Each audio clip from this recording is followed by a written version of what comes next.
लोकसभा चुनाव 2024 के बाद बहुजन समाज पार्टी का गिरता ग्राफ, इस बीच विधानसभा में हुए उपचुनाव और दिल्ली विधानसभा चुनाव को लेकर लगातार राजनीति तेज हो चली है। दिल्ली में कांग्रेस को कोई खास जीत न मिल पाने और बहुजन समाज पार्टी का विधानसभा चुनाव के दौरान प्रदर्शन बेहतर न होने की वजह से अभी हाल ही में राहुल गांधी ने रायबरेली से एक बड़ा बयान दिया था। उन्होंने कहा था कि बहुजन समाज पार्टी की लीडर मायावती को इंडिया गठबंधन यानी हमारे साथ चुनाव लड़ने चाहिए थे, उससे मायावती को हार का मुंह न देखना पड़ता। इसी बात पर बहुजन समाज पार्टी की मुखिया मायावती ने अब अचानक राहुल गांधी को कौन सी नसीहत दे डाली है।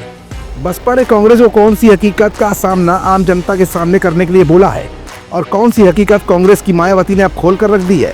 अब मायावती ने 2027 को लेकर कांग्रेस को कौन सी चेतावनी सबके सामने जारी कर दी है। ये कुछ ऐसे बड़े सवाल है जिनका जवाब अपनी आज की इस रिपोर्ट में हम आपको दिखाएंगे भी और बताएंगे भी।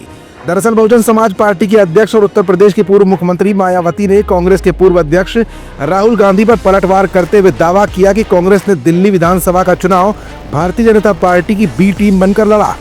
कांग्रेस के पूर्व अध्यक्ष राहुल गांधी ने गुरुवार को अपने संसदीय निर्वाचन क्षेत्र रायबरेली में दलित छात्रों के एक समूह से बातचीत में कहा था कि उन्हें पिछले साल हुए लोकसभा चुनाव में मायावती की अगुवाई वाली बहुजन समाज पार्टी के भारतीय जनता पार्टी विरोधी गठबंधन Indian national development inclusive alliance यानी इंडिया में शामिल नहीं होने से निराशा हुई थी।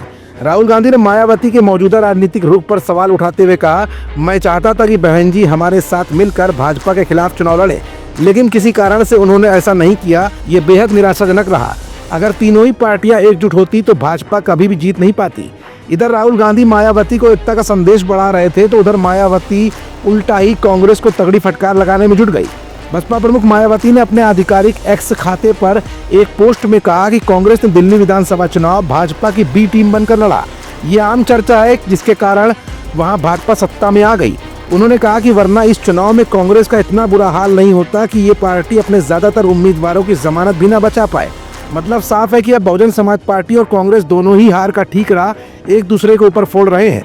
लेकिन दोनों ही पार्टियों का ये विवाद अगर जल्द ही सुलझ जाता है तो निश्चित तौर पर 2027 के लिए इंडिया गठबंधन में कुछ नया बदलाव भी देखने को मिल सकता है।